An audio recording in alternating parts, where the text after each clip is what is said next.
So this leads us into chapter 39, a duel to the death. So as they get to the castle, he's dragged all the way to the castle, and even the guards even take him to like a certain place in the castle at the top of this stone spiral staircase.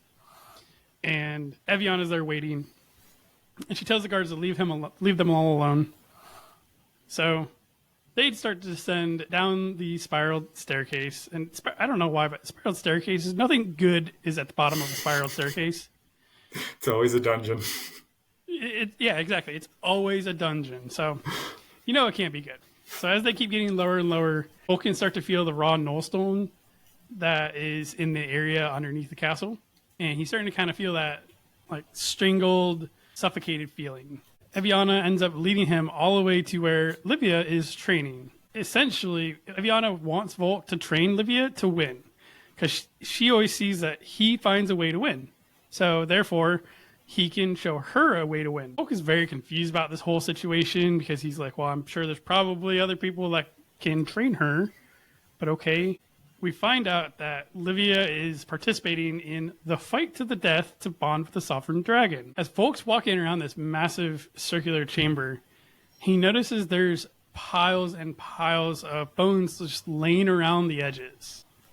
And he even asks what they were, and they said that these are all the King Basilisk skeletons that the queen had ordered to be killed so that they wouldn't assassinate her. I mean, it makes sense. She might be a little paranoid, I think. She's keeping these bones for her benefit as well. They are pieces of a mythical creature, so she could make artifacts out of King Basilisk magic, which I imagine would be extremely powerful. Oh, I didn't even think about that. Yeah, shoot. So these things are absolutely massive. The regular basilisk is fairly small. However, the King Basilisk, Volke says, could actually compare to the size of the sovereign dragons minus the wings. Large and in charge. That's a big chicken snake. Lyvia must have been pissed at Evianna. Basically, she not only had Volke brought to her, but she had Volke brought to Evianna using the knights that isn't really supposed to be how it's done. Like, she says that's like kind of pretty much an abuse of power. So they're down there, and Volke and Lyvia, they're talking. They have a quick kind of conversation about the runestones. Volke's like, maybe there could be something we could do, maybe not. We don't know. And Lyvia, her mindset is that there really isn't a better place for them than in Thronehold, because you have the queen, you have the dragon. That is one heck of a first line of defense, not to mention everything else that's there in terms of the castle and the nullstone, and I'm sure booby traps of all sorts. Right.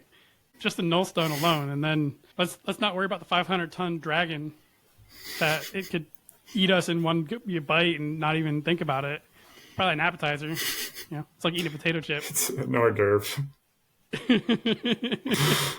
So I'm sure the dragon would have no problem with that whatsoever. No, so she has a very fair point. Volke asked to speak with Lyvia earlier in the first round, and Lyvia didn't ever respond back to him. And he was kind of like, maybe she doesn't know where I am, like maybe I don't know. Like, so she basically ghosts him, and he's talking with her about these runestones, and she was like, so wait, you're not here to talk to me about dissuading me from trying to bond with this sovereign dragon? And Volke's like, I honestly didn't even know that you were trying to. So Lyvia actually got really like excited, and she kind of lit up at that point because she was happy that he wasn't going to try to. But Evianna comes back and is like, hey, come on, focus. We gotta train her. She's gotta live. So let's stop wasting time and actually try to train her, please. They don't really have a lot of time left before the ceremony. Right. You're a few days, at most a week out from the ceremony, and you're just gonna be like, okay, I need you to teach her in 30 minutes how to live. Basically, how to get lucky, because that's Volke's getaway a lot is just pure luck. And luck in the sense of surviving, not Volke and lucky. Yeah. Yes.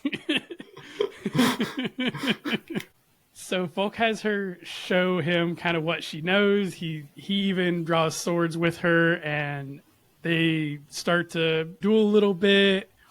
Lyvia is an actual complete badass with a sword. She even actually cuts Volk a few times. And I don't think Volk was like trying to let her, but again, just kind of testing the water, see what she knows. Volk notices a training deficiency for Lyvia in that she has never actually dueled with somebody or fought with swords with somebody else. They've only ever instructed her. And this feels like a pretty big gap, given that the thing she has to do is fight somebody. Like, that is the one thing she actually has to do. It's like being a boxer and never getting in the ring with anybody until like your first boxing match. Like, it's a horrible preparation. Right. And he even notices, because she's never had somebody to fight against, that she does the exact same thing every time. So he was able to figure that out within 3 bouts, and all of a sudden, like, he cut her arm or cut her shoulder. There's that like, oh crap moment, and he's like, maybe can you not say anything to anybody, please, because I don't want to get in trouble. Imagine his punishment from this, cutting her, when he had to spend a day in the dungeons for manhandling Evianna. Yeah, that's going to be a rough go for him. So Rashawn, who is her brother and Evianna's brother, has slowly been eliminating other people from the Sovereign Dragon Trial of Worth. I guess there's 5 stages of this Trial of Worth ceremony, and he's slowly been causing people to get disqualified. I don't quite know how, but it's always been stated like they messed up, they're done, they can't continue, and like that's the end of it. I just pictured like a crowbar to the knees type of deal going on. Going mafia style. Yeah, like, really showing them. Again, we're seeing that Rashawn is a very power-hungry autocrat, and to the highest order, to be honest. We do want to thank everybody for listening today. We do want to remember that we do post new episodes every Wednesday morning, 11 Eastern, 10 Central, and 8 Pacific Standard Time. We are on all podcasting platforms that are available. We are on YouTube as well for videos, and we want to give a big thank you and shout out to our editor, Dan Mackison, for including pictures and links to everything. If you wanted to reach out to us, we are on Gmail at frithguildpod@gmail.com, or we're on Facebook and any other social media at Frith Guild Podcast. We do want to thank the Frith Chronicles Wiki, as it is such a great resource. And I know as soon as the bestiary is released, whenever we get a release, and I know that the book came out, Shammy has posted pictures of it all over on her social media, and it looks so pretty. Once the book has been released and those that have purchased it have gotten a chance to look at it, the Frith Chronicles Wiki will be updated. So we will have lots of new information, so keep an eye out for that. And just want to remind everybody that link to everything is down in the description below, and we'll look forward to seeing you next time. Scott, you got anything else? More tournament coming. All right. Thanks for listening.